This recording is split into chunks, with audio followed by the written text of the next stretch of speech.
Pardon the interruption, but I'm Mike Wilbon. Tony, Gmail went down for a while this morning. I'm Tony Kornheiser, I know. But everyone can still reach me through Tinder. That's a good thing. That's really good. Yeah. So I, of course, don't know what Tinder is. I mean, I have some vague knowledge of what Tinder is. But I am also not, I'm not on Gmail. Are you on Gmail? I'm not. That's how you get email. What server are you on? What do you get your email on? AOL. I'm AOL? The last of the, what is this, 1947? D-Day? I'm on AOL. Me and everybody else over the age of 80 is still on AOL, I'm on that. Man. I'm not on the Hulu, or the Facebook, nothing. Welcome to PTI, boys and girls. In today's episode, the Saints look bad, the football team looks good, and Cleveland looks for a new nickname. But we begin today with the Buffalo Bills easily defeating the Pittsburgh Steelers last night, 26-15 in the rain and snow of Buffalo. Pittsburgh, which was 11-0, is now 11-2 and one game behind Kansas City in the AFC. Buffalo is now 10-3, the third best record in football. So, Wilbon, is this a story about Buffalo ascending or Pittsburgh descending? Tony, like a lot of these things, it may be both, but I cared yesterday as I watched that game about Buffalo.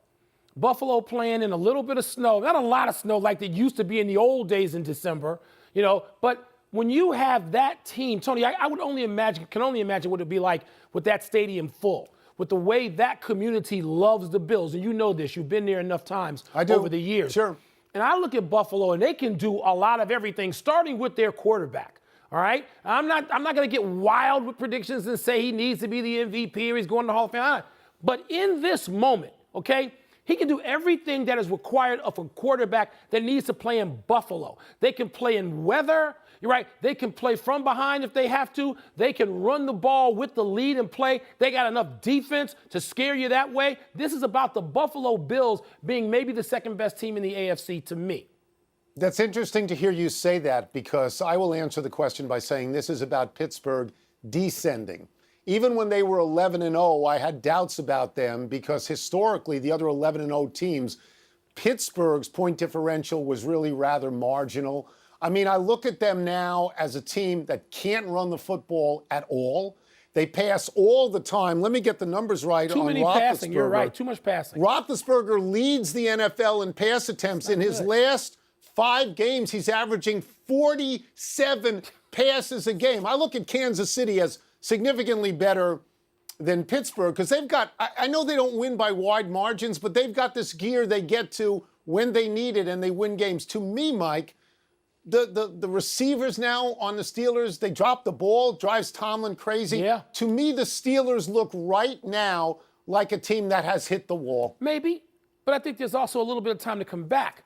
And when you get your best running back and arguably your best lineman back, maybe it takes a couple weeks. And Pittsburgh had played like 3 games in, 12 days or whatever obscene, how little it was, Tony, between games. But Buffalo doesn't impress you? Everything you watched last night was about the Steelers?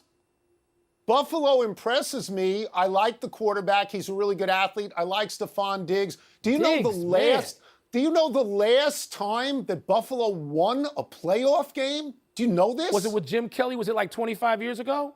It's 25 years ago.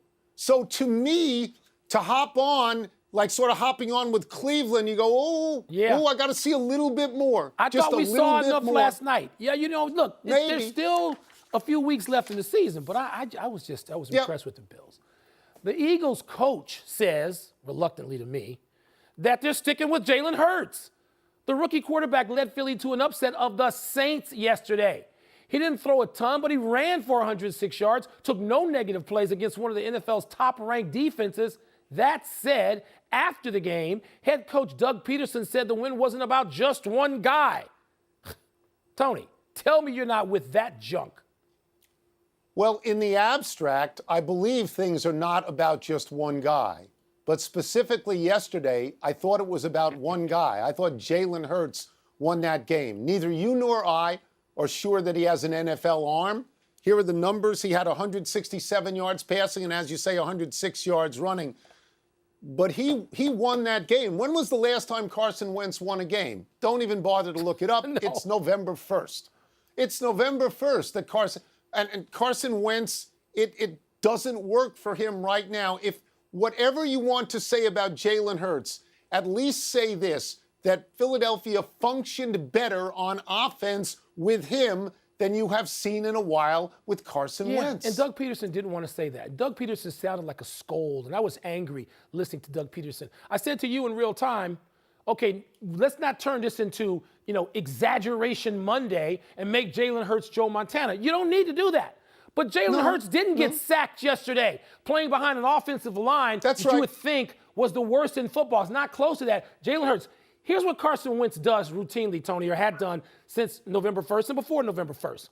Fumbles the ball, gets sacked, throws interceptions, and looks incompetent back there. Not like a starting quarterback, not like a guy who had been proclaimed one of the top 100 players in the league all summer long, okay? I am tired, as you know, of hearing about Carson Wentz, who was first overrated and now not worthy of being a starting quarterback. So there's that.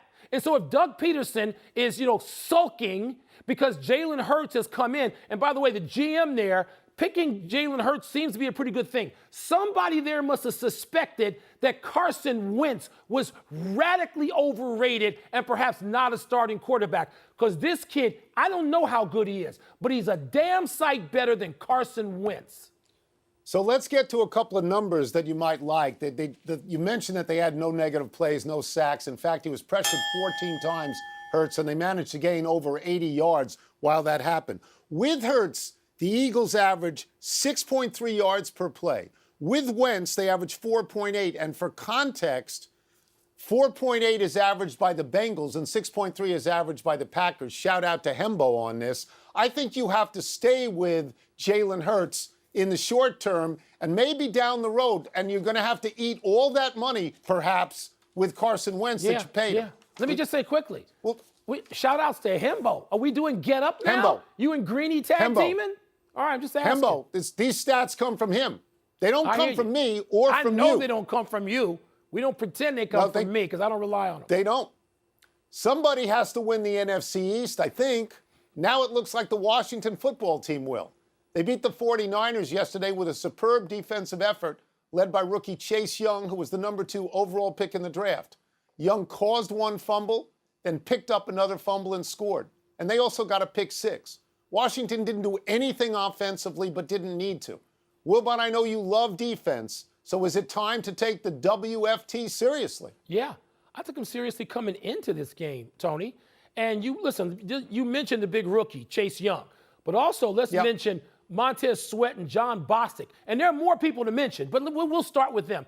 Because their front seven could be as good as anybody's front seven. I know there are teams that would argue with that, but that front seven is tremendous. That defense leads that team. And when you don't have to score an offensive touchdown anywhere and you can win the game, it says you have a defense that can keep you in it. I'm done talking about the NFC East being bad. It doesn't matter anymore. I know the Giants slipped up yesterday, but Philadelphia got a shot in the arm from a rookie quarterback.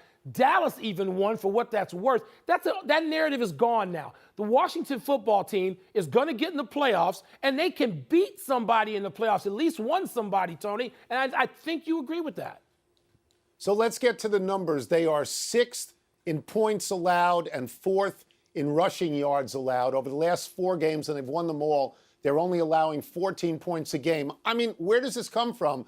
I think it comes from the fact that Ron Rivera and his defensive coordinator, Jack Del Rio, played defense in the league. At a high level. On a pretty high level. At a high level. On a pretty high level. And that matters to them. Now, what is their problem? Their problem is quarterback. Yep. Alex Smith went out yesterday with a calf injury to the bad leg.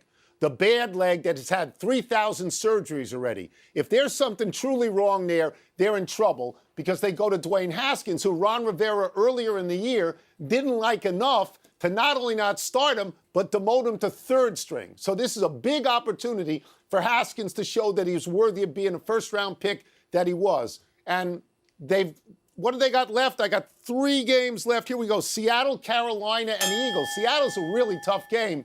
But if they win 2 of those, they're 1 game up on the Giants. But if you fall back into a tie, because they've lost to the Giants twice, they would lose the tiebreaker. Yeah, Tony, this is interesting, this whole quarterback situation. I mean, if Haskins doesn't recognize that this is his chance, he's got a chance now, right? Even if he's back in the backup role again next week, When you've got a guy who's had the serious injury he has, and you're a young player, these teammates, they're looking to you to say, how good is this kid? If you can't take advantage of that, that's a sad situation for him to come into the league with this much expectation, play for his hometown team, and not be able to sort of pick it up from here and help them across the finish line. You've got them winning a playoff game. You got Washington winning. Let me ask you something. Who in the NFC is so damn good that they can't lose a playoff game? I'm just trying to pin you down. I think the Washington football team, once they get in the playoffs, can win a playoff game. Yes. Okay. Yes. Let's take a break. Didn't the Eagles just beat the New Orleans Saints yesterday? Yes. Okay. That answers that question. Good job out of you. Let's take a break. Coming up, Florida's head coach, another Wilbon pal, said the shoe toss that cost his team was a football play. Is he right about that? No pal of mine. And we had a slew of firings across college football. Were they justified? So Washington has beaten Pittsburgh and San Francisco 2 in a row. Those are pretty good teams. Yeah. They're pretty good. I'm just looking at not even who they beat, but...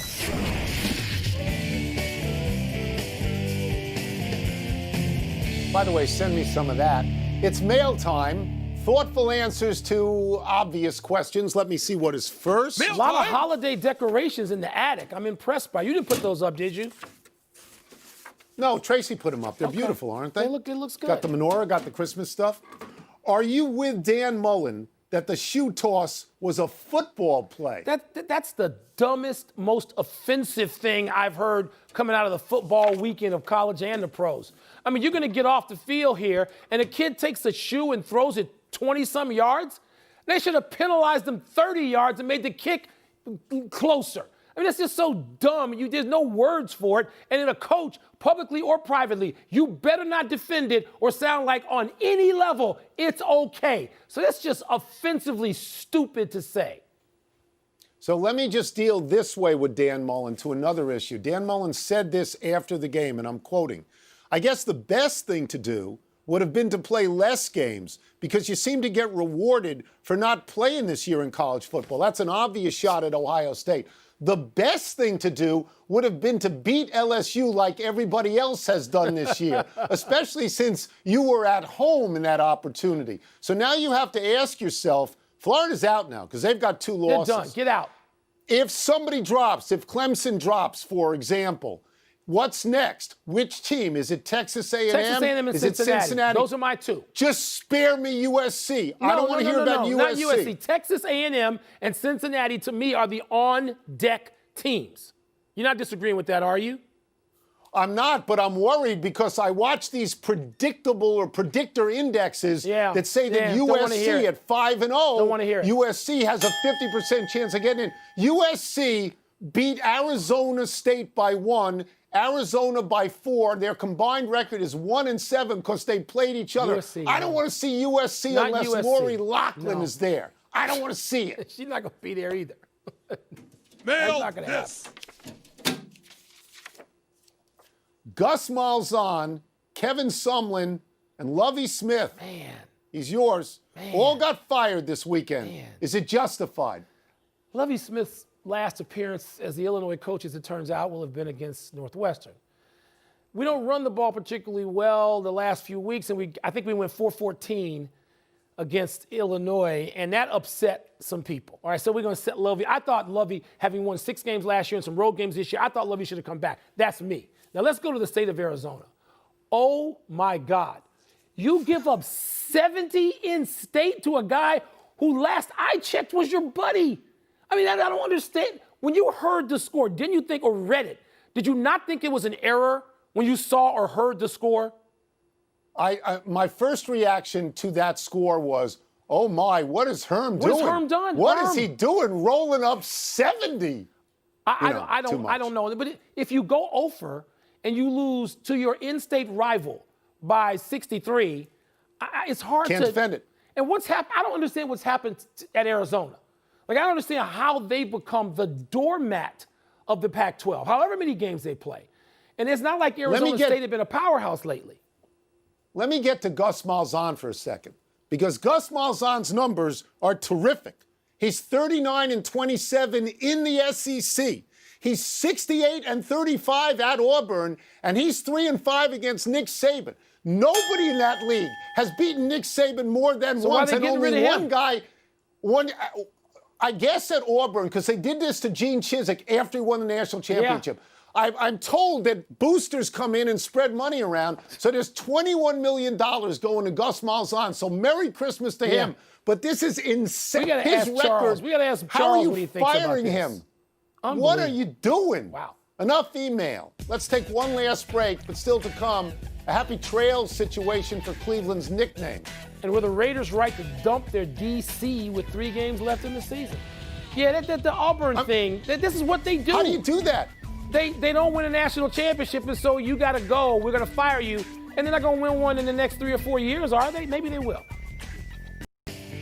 Happy time, people. Happy 23rd birthday, DK Metcalf. The DK stands for Decalen. He is having a breakout season at wide receiver for Seattle. Metcalf already has 1,180 yards and 10 receiving touchdowns this season.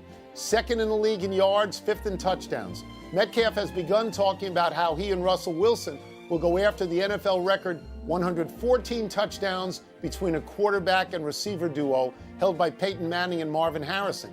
It is a daunting record to chase, but we know Metcalf can chase. This play, where he ran down Arizona DB Budda Baker, is a candidate for best play of the year.